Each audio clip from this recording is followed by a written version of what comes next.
कदलीमुंडारे अक्षय तृतीया सुवर्ण जयंती महोत्सव गाँ झील को सम्मानित कर देखाइला नूतन निदर्शन।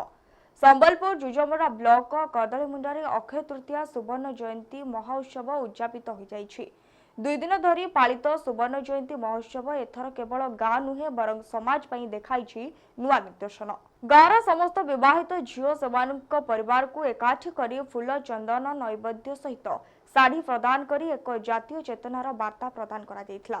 पूजारे सुदीप कुमार बेहेरा और सरिता बेहेरा कर्ता दायित्व निर्वाह करथिबा बेले पंडित महेश्वर नायक पूजार्चना करथिले।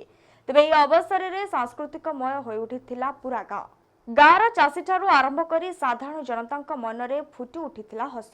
ग्रामर नवज्योति युवक संघर देवानंद भूसागर, उमाकांत बेहेरा, दिलीप कुमार मिर्दा, पवित्र मिर्दा और विनोद बिहारी भोई मुख्य परिचालना करथिबा बेले समस्त ग्रामवासी एथिरे सहयोग करथिले। प्रथमे मां लक्ष्मी पूजार्चना होई ग्रामर गंतिया सुबोध बेहेरा अखिमुठी छुई चाष कार्य प्रारंभ करी महोत्सवर शुभारंभ करथिले। परे सकाळ 8:30 कलश यात्रा अनुष्ठित होइथिला एवं पूर्वाह्न 9टारे मां लक्ष्मी पूजा कार्य आरंभ होई शनिवार पूर्णाहुति पड़ी राति रंगारंग सांस्कृतिक कार्यक्रम सह यार उद्यापनी होइथिला।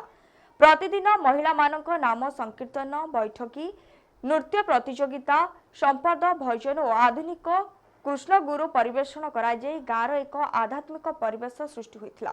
एही अवसर में कनिष्ठ और वरिष्ठ 2 विभागर नृत्य प्रतियोगिता अनुष्ठित होई कृति प्रतियोगी को पुरस्कृत करा जायथिला। 2 दिन धरी आयोजित महोत्सव में आसफ अली खां, प्रसन्न आचार्य, रुद्रनारायण सामंतराय, राजेंद्र कुमार पंडा प्रमुख अतिथि भाव जोगदे अक्षय तृतीयार महत्व उपरे आलोचना करथिले।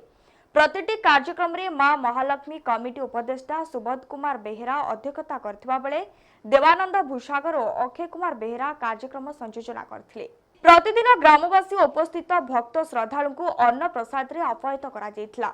ए सुवर्ण जयंती महोत्सव को सफल रूपायन पई ग्रामर समस्त ग्रामवासी, नवज्योति युवक संघर समस्त कार्यकर्ता माने एथिरे सहयोग करथिले।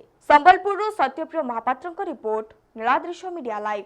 एभली अधिक खबर जानिबा पई हम चैनल को लाइक, शेयर एंड सब्सक्राइब करबा को भूलंतुनी। रहूछु, नमस्कार।